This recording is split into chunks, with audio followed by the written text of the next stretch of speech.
हाय, hello, नमस्कार मैत्रिणींनो. तर मला आज बनवायचे होते तिळाचे लाडू. तर मी तुम्हाला तिळाचे लाडू कसे बनवायचे आहेत ते मी दाखवणार आहे. आणि पौष्टिक असतात हे लाडू, खूप छान पद्धतीने होतात. तर मी ड्राय फ्रुट्स मिक्स करून हे तिळाचे लाडू बनवणार आहेत. हिवाळ्यामध्ये खूप छान असतात हे लाडू आणि तुम्ही पण घरी बनवून बघा. तर चला तर मग सुरुवात करूया लाडू बनवण्यासाठी.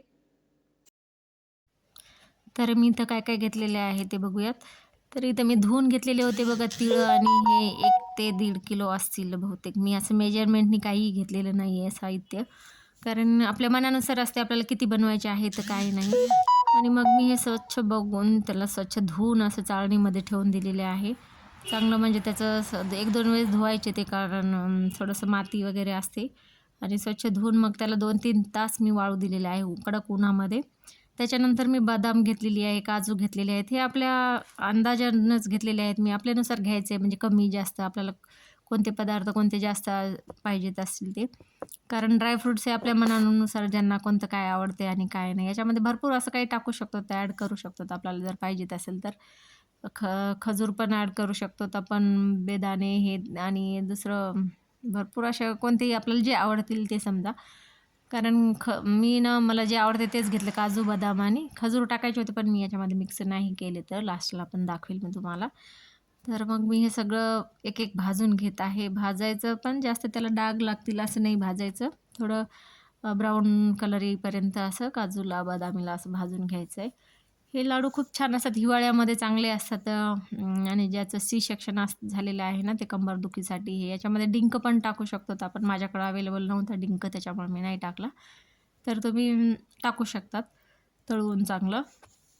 आणि मी हे पूर्ण ड्राय रोस्टच करत आहे, कारण काय याच्यामध्ये जर तूप घातलं तर थोडंसं मला वाटतं की ते जास्त दिवस टिकणार नाही. तर कारण तूप घातल्यानंतर थोडंसं वास आणि चिकटपणा वाटतो ना, त्याच्यामुळे मी नाही टाकले. जर तुम्हाला टाकावंसं वाटत असेल तर हे सगळं तुपामध्ये पण भाजून घेऊन थोडं टाकून 1-1 चमच असं भाजून घेऊ शकता.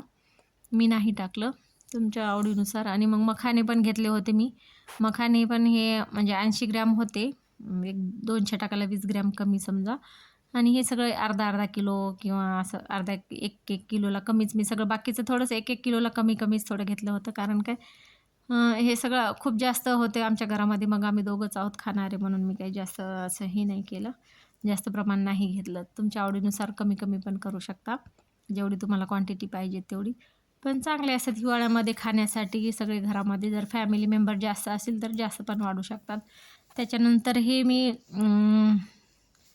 मिक्स असे त्याचे बिया भेटतात ना, जे की आपल्याला ते सीड्स काही घेतलेले आहेत मी. फ्लॅक्स सीड्स आणि पंपकिन सीड्स असतात ना, त्याचे बिया भेटतात बघा सगळ्याचे. असे म्हणजे रेडीमेडच भेटतात पाऊच ते. तर मी ते पण घेतलेले आहेत. त्याच्यामध्ये सगळं आलसी वगैरे म्हणतात त्याला. तर ते घेतलेले आहे. तुमच्या आवडीनुसार घ्या किंवा नाही घ्या, त्याच्यामध्ये ऑप्शनल आहे. पण हे सगळंच काही आता पौष्टिक असल्यामुळं मी टाकलेलं आहे भरपूर.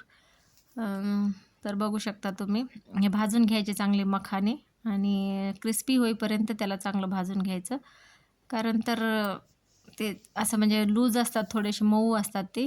तर ते चांगलं क्रिस्पी झालं तरच त्याचे म्हणजे चांगलं पावडर बनते. त्याच्यामुळे चांगलं कढईमध्ये भाजून घ्यायचं.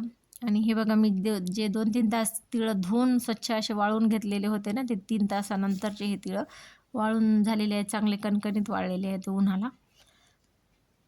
तर त्याच्यामध्ये मग मी हे पहिल्यांदा असं भाजून घेत आहे आणि सगळे भाजून घेऊन एका मोठ्या टोपल्यामध्ये हे सगळं टाकत होते, की कारण काय एकाच वेळेस मला हे सगळं मिक्सिंगमध्येच काढायचं होतं मिक्सीला. त्याच्यामुळं ते टाकून घेतलेलं होतं.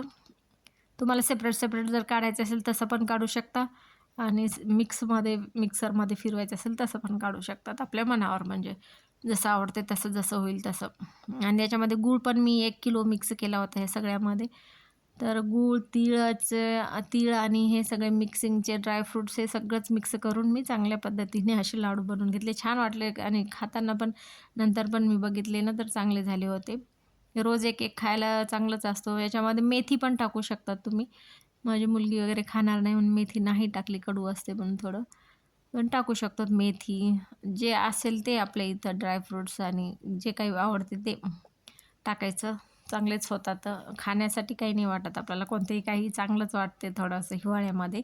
पोटातच जाणारं असते ना ते, त्याच्यामुळं. नंतर मी सगळे हे भाजून घेतले होते तिळं वगैरे. तिळाचं कसं लवकर हे होतात, कारण कसे भाजले हे कसं समजायचं असते. तर ते चांगलं त्याचा आवाज तडतडपणा कमी होईस्तोवर असं चांगलं भाजायचं. म्हणजे आपण कढईत टाकल्यानंतर त्याचा आवाज तडतड खूप येतो आणि ते थोडंसं भाजल्यानंतर थंड होते, म्हणजे त्याचा आवाज जास्त येत नाही. ते तसे त्या पद्धतीने भाजून घ्यायचे मग तिळं. जास्त असे करपटलेले किंवा असे लालसर नाही करायचे. मी हे सगळं भाजून घेतलेलं होतं आणि मी छोट्या कमी कमी बॅचमध्ये सगळंच काही भाजून घेतले. तर तुम्ही पण असंच करा. नंतर मी एक गूळ किसून घेतला. 1 किलो गूळ घेतला होता एवढ्याला सगळ्या प्रमाणामध्ये. तर 1 किलो गुळाला खूप म्हणजे गोड चांगलं झालं होतं. तर तुम्हाला गोड जसं कमी जास्त आवडते त्याप्रमाणे वाढवू पण शकता आणि कमी पण करू शकता. तर हे पूर्ण मिक्सिंग करूनच थंड करून, सगळं गरम असते ना, तर थंड झाल्यानंतरच मिक्सीला घ्यायचं. आणि एक टिप्स मी तुम्हाला सांगते, जेव्हा आपण गूळ याच्यामध्ये डायरेक्ट समजा आता हे पण मिश्रण आणि गूळ टाकलं तर तसं हे मिश्रण पावडर बिलकुलच होत नाही. तर अगोदर हे 1-2 घणा काढायचं, 1-2 वेळेस फिरवायचं म्हणजे मिक्सीला आणि नंतरच गूळ त्याच्यामध्ये ॲड करायचा, तरच ते बारीक होते. नाही तर मग आपल्याला जेव्हा करतात ना तेव्हाच अनुभव येतात, म्हणतात ते बरोबर आहे ना. मला पण माहीत नव्हतं, पण मी काय म्हणजे करायचं म्हणून मी करून बघितले. पण याच्यामध्ये अवघड असं काहीही नसते. सगळं मिक्सरमधून काढूनच लड्डू बनवायचे असतात, दुसरं काही नाही याच्यामध्ये वेगळं. तर मग मी असं पहिल्यांदा एक थंड झालं का नाही ते बघत होते आणि मग मिक्सीला लावून घेतलं. मग ते एक बॅच अशी पूर्ण. आणि मी खजूर घेतले होते, पण मग नंतर मला वाटलं की नको टाकायला, कारण का पूर्ण मग म्हणजे माझी मुलगी नाही खाणार, ते काळं दिसते थोडं त्याच्यामध्ये, म्हणून नाही टाकले. कारण टाकू शकता, खूप चांगलं लागतात खजूर. पण खजूरला काय करायचं, तुपामध्ये थोडंसं भाजून घ्यायचं आणि नंतर मिक्सीला लावायचं, तर चांगलं होऊन जाते ते. आणि नंतर हे असे पावडर बनवल्यानंतर त्याच्यामध्ये मिक्स करायचं, खजूर जर टाकायचं असेल तुम्हाला तर. तर मग अशा पद्धतीने मी हे पावडर बनवून घेतलेलं होतं. आणि हे करते वेळेसच 2 वेळेस फिरवायचं आणि नंतर गूळ टाकायचा, मग ते सगळं एकजीव होते. मी असं केलं होतं बघा. 2 वेळेस फिरवलं आणि त्याच्या मध्यभागी गूळ टाकून पुन्हा एकदा फिरवलं होतं. तर मग हे सगळं बांधून घेतल्यानंतर म्हणजे बनवून घेतल्यानंतर हे असं पावडर एकत्र करायचं मिक्स चांगलं आणि मग असे लड्डू बांधून घ्यायचे. सोपे असतात हे आणि चांगले पण पौष्टिक असतात, खायला पण चांगले असतात. थंडीचे दिवस असतात त्याच्यामुळं, गरमीच्या उन्हाळ्यामध्ये वगैरे हे नाही चांगले लागत आणि म्हणजे खाऊ पण नाही शकत, गरमीचे असतात थोडेसे. सगळे तिळं वगैरे थोडंसं प्रॉब्लेम होऊ शकतो, कारण थंडीच्या दिवसात हे खाल्ले जातात. अशा पद्धतीने मी बनवून घेतलेत मग आता पूर्ण हे लाडू. तर मग तुम्ही पण बनवून बघा आणि ट्राय करा, छानच होतात. याच्यामध्ये अवघड असं काहीही नाही. आणि जर माझ्या चॅनलवर नवीन असेल तर माझ्या चॅनलला लाईक करा, शेअर करा, सबस्क्राईब करा. थँक्यू.